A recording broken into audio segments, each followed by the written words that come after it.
I need to sit closer to the table and you need to sit back a little so we don't so much like a hobbit and his giant friend. Strategic sitting. Yeah. Okay, let's try. No, I can't. Okay. No. This is really good for my fidgeting. That's better. Okay.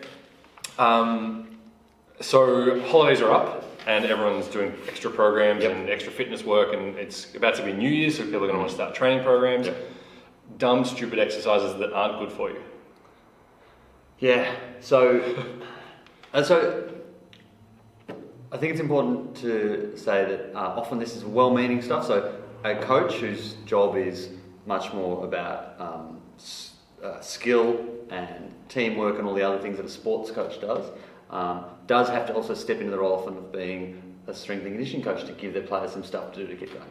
And so they will often give them well-meaning programs that can be hangovers from the 70s before we understood a lot of functional anatomy.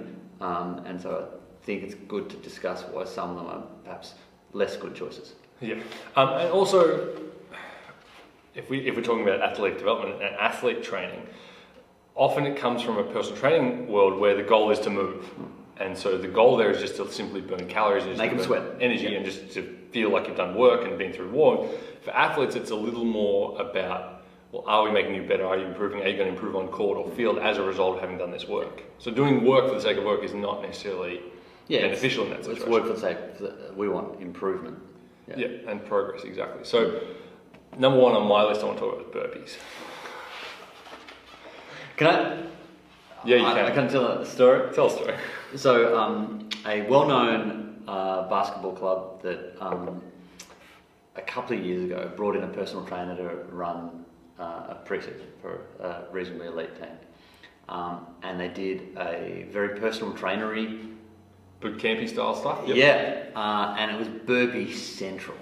Like, it was just burpees. Fantastic. And what I was explaining to one of the athletes was that all that burpee practice is making you very, very good for the specific fitness requirement of burpees. So if you're entering a burpee league or world championship, the burpee world championship, which I'm sure exists. Yeah. Can we try and find it? I'll find it. If it exists, it's below. So this is great, but it's actually going to have a surprisingly little transfer to your real training, even though it's in the same way swimming and cycling, well, they do have some transfer, nowhere near as much as high-speed running does. Yeah, like take a quite fit swimmer and make them start doing running if they haven't been running. If you want to laugh. And the reverse is like, take me and make me swim a lot. Yeah, I'll die. Yeah. But anyway, so burpee central, and I called it. I said, you're going to be surprised at how not fit you are for the demands of a basketball game. And it played out exactly as I said. It was just, she was like, how we've put so much work in, how are we not? It's game specific. It's not the same muscles, not the same patterns, not the same work to rest ratio. It's really interesting. And so if all burpees did was make you have a false sense of confidence that you're improving your fitness, I wouldn't mind that much because you've merely wasted time. But then there's the biomechanical ramifications. Yeah, I think they're just it's just the jumping out of the deep flexion, like either do a push-up or do some squat jumps or do some jump chin-ups, whatever. But it's when you combine them, it's the transition phase through the middle where you're tucked into a wall and then you shoot your legs back and then you shoot them back in and then you shoot up from that deep squat position. Yeah. All that load and that force and that velocity going through the flexed spine with the core in a position where it can't work and the glutes can't work. It's just asking for trouble. I'm going to swear. It's a shitty exercise. Moving on. I can also say, it's an exercise with a really high level of perceived exertion because of the blood pressure changes. So you feel like you're dying because it's up and down, up and down. Like I think that magnifies how fit you think you're getting. And how much work you're doing. Yeah, we can achieve the same effect if I just made you do like whirly, where you make someone just spin around a lot? Oh yeah, like the head on the baseball bat. Like, if you just did that and then tried to do something, you're like, oh, this is really hard. I feel like I'm going to be sick. Because you're in a rear all out of whack. Okay, second exercise. Also, tall people. So tall people faint. We get hilarious stories from parents about I've fainted about their kids who just get up and too quick. Like it happens a lot to tall people. It's the story of my life. And burpees, I think, are kind of setting up for that as well. Yeah. Now can we move on? All right. Skipping. Okay. You go.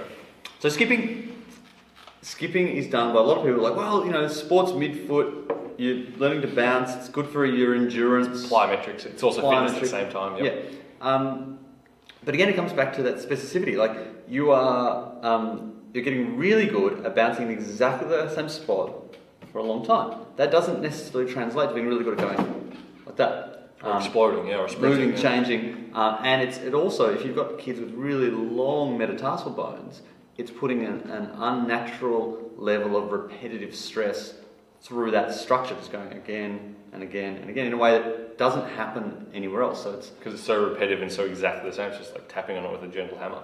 If you tap long enough, or you tap, It's like that woodpecker. There's an analogy about, I think it's woodpeckers, about like if you they peck a tree and then move on to another one, they never get anywhere. If they stay on one tree, they can just like really dig a hole. You stay in one spot where you're skipping. Yeah, you can really stress your bones. And I think skipping is cool to look at. Like it's really impressive. It's used in boxing and it looks cool, but boxing is so that you can get why they. Yeah, makes perfect sense for a boxer or for a fighter. Yeah, and also you've got to bear in mind that often they're doing that on pretty soft surface as well. So the agility hops, which I think we've got. Yeah, we've done videos about them in the ankle video before. I think that's the better option, because that's an option where people are getting what they want in terms of that plyometric reaction off the ground, but they're also getting what they need, which is that rapid. The ability to go in patterns. Because it's that, man. It's the ability to rapidly move your foot and control the femur and can stabilise the hip, stabilise the ankle.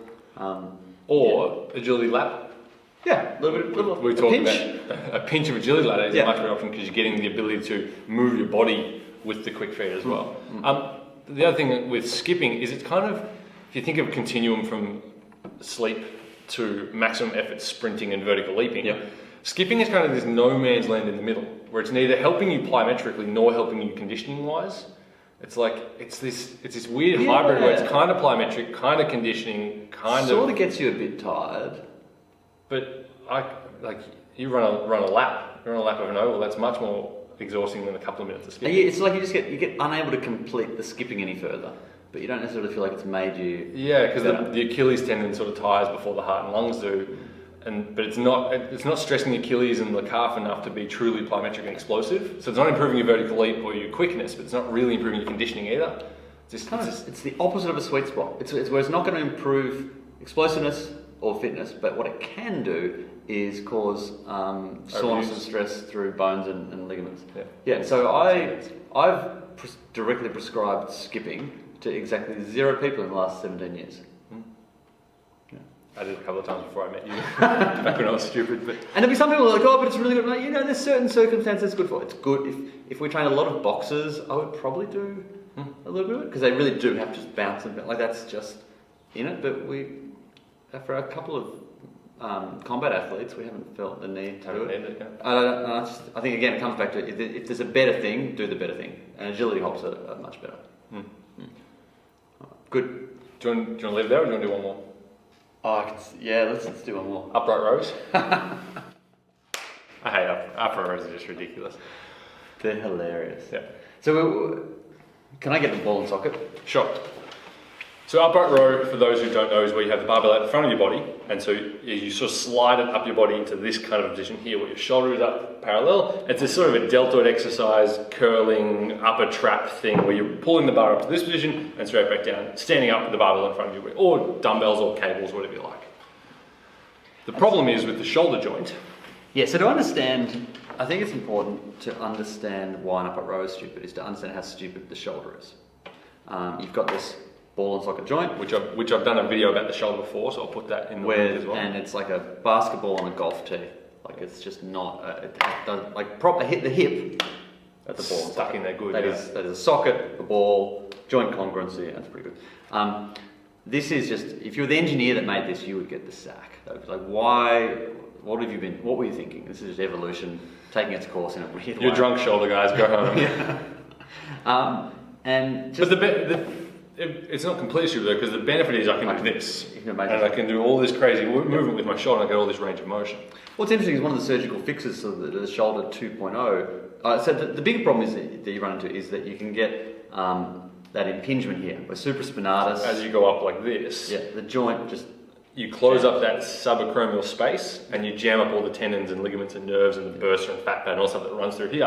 And what you're doing here is you're just grinding on that supraspinatus. And if you mess up a shoulder, they can be really problematic. Like you can't sleep properly, and like shoulders are important. And they're easy to just keep stirring up and just keep sort of like just poking the bear. And so the big problem is there just isn't much space there. One of the remedies is when they go in to reattach the supraspinatus that someone has literally kind of worn off, they will dig out a little tunnel. They'll actually carve out a little extra tunnel. Extra little groove, to create just a little bit more room.